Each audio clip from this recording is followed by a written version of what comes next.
I mean, only care about their people. I mean, there's nothing wrong with that. I mean, that's the way of the world. Xenophobic. Thank you, Nick. Xenophobia. Right. Okay, why did you guys choose Japan? Japan chose me. Well, I was sent out here. Hence, Japan chose me. No, I was sent out here and joined the military and got sent out here. And back then I liked it, but that was because I didn't know what the country was really about. Yeah. And I came out and saw it for myself. And after about 4.5, 5 years on my own, I'm starting to really feel like going home. Yeah. Yeah, you get that. You really do get that out here. Yeah, I mean, yeah, I was the same way. Started off in the military, decided to stay. You know, I hate to say it, the military sheltered me in some ways, and unfortunately, the country doesn't shelter me at all. But it's cool. I mean, it happens. You know, it's been a great experience, for good or for bad. You know. What about cost of living? How much do you guys pay for rent? More than you probably pay at home. A lot more for a lot less. Well, I say our cost of living is a lot cheaper than it would be for somebody living in New York. So, I mean, we managed to have at least in our place, I have a 2-bedroom apartment, kitchen, living room. How much do you pay for it? That's about $700 US. Okay. Yeah, but at the same time, you gotta remember, New York is one of the most expensive cities in the world. Exactly. So for me, I benefit from it.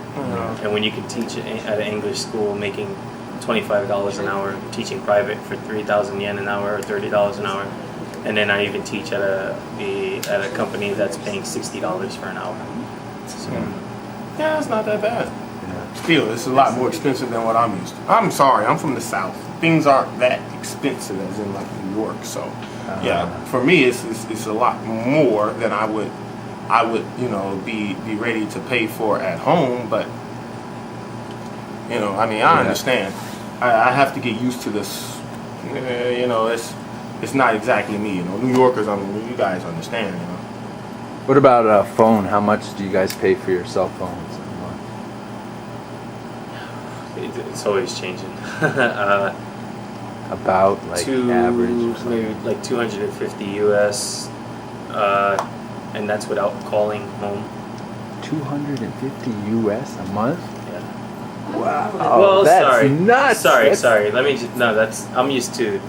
I have the family plan, so I guess maybe 150, 125, 150. Yeah. And if I call home, it's skyrockets. Yeah. Okay. How about yourself? 175, 200. You call home quite a bit too? Yeah. No. Wow. I used to pay like $30 in Korea a month. Oh yeah, you're lucky. This is pretty much just text message. What have you enjoyed the most about teaching abroad? Meeting the kids, man. The kids are fucking great. They're great, man. They're funny. They're nice. They're the kids, man. The kids. I'd say the same thing. They don't have any boundaries up. Like you're a foreigner. I don't want to learn from you or anything like that. Yeah. They're really outgoing, and if you get them at the right age, I'd say between like 4 to maybe 9 or 10 years old, they still just want to have fun, and they'll talk about whatever, play games. It's so easy. Yeah. They're definitely the best students to have. Yeah, definitely. Ditto. Definitely. They are great kids, man. The Japanese are so curious. I believe they're so curious. Just what's the word? They're curious by nature. The kids are. Well, all the people are, including the adults. They're so curious by nature, and the kids, man, they're just so curious. They're just so fun. They'll sit in front of you and they'll ask you all kinds of things, and they'll tell you all about themselves, and they're great, man. Kids are great. Love the kids in this country. What has been the biggest challenge teaching abroad? Not hearing an honest opinion from your students. If you're teaching for a school, the students would act like they know, and they'll nod their heads that they understand, but then 5 or 10 minutes later, the manager would ask them, so did you understand what they were saying? They'd be like, oh, I really didn't understand this part, but and then we end up getting blamed for that. You know? But all along while you're teaching them, they're acting like they know. They know, yeah. Okay. Same. Oh, me? What's the most difficult challenge? Probably the most difficult challenge would be dealing with the culture that the hardest parts of the culture that you're just not used to. For example, in Japanese they use the word tatemae, and I've been here so long that I don't even know what the English word would be. White lies. They'll tell you something. They'll tell you everything they can to make you feel like this is the way they really feel, but in the back of their mind they do not feel that way, and that is just not the way they want it to be. It's rather, what's the word I'm looking for? It's rather annoying coming from a place that is extremely straight, extremely to the point.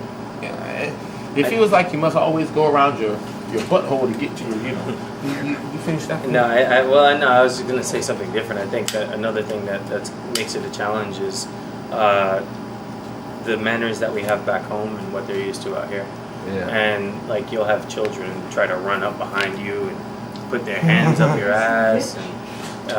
Ma, you got a cigarette? I got to smoke a Kids cigarette on coughing and sneezing in your face, not covering their mouths, and Yeah. trying to explain to them why you need to do this. And Yeah, right. they're just not used to it. And when you sneeze, I'm used to hearing "bless you" or "God bless you," and here you get like a giggle or little things that could be a little challenging, and you can't explain manners to somebody if they weren't raised that way. Right. You can't explain our culture to somebody. It's just not who they are, And that's what you got to understand. It's just not who they are. That's the biggest challenge, man, is trying to acclimatize to someone who is just totally not who you are. Do you guys have a favorite classroom tool, game, or activity that you can share? Head, shoulders, knees, and toes song. Kids love it. How do you play that?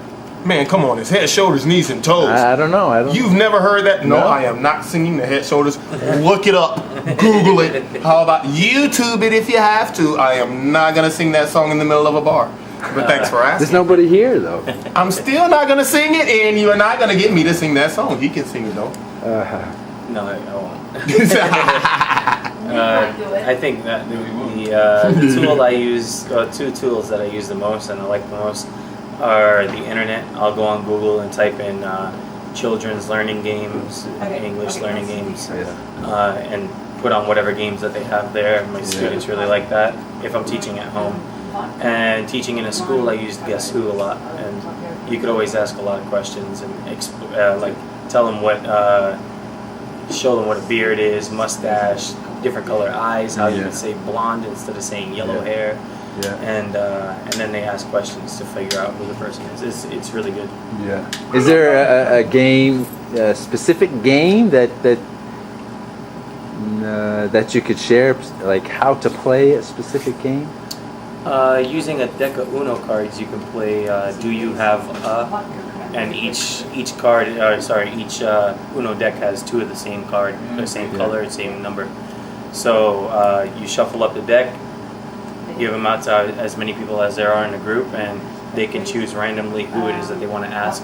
Do you have a blue one? And if they have that card, then you match it, and that's a book that you keep, and the person with the most books at the end of the game wins. Yeah.